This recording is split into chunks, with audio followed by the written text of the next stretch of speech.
How to make Facebook account completely private. To completely private a Facebook account, we have a new feature on Facebook. So open up Facebook and log into the account. Then tap on the profile icon from the top left of the screen. Then when you've done that, just tap on the three dots icon next to your profile.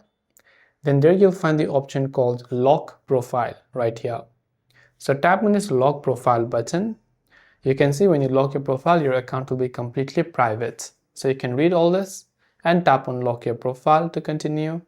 And then you can see our profile is locked. So if someone views our profile, it will look like this over here. So let me just show you by going to view as. So you can see they cannot even zoom our profile picture. They cannot even basically see other information that we have. So hope this video helped you out. If you have any questions, feel free to leave them down. Thanks for watching and see you soon in the next video.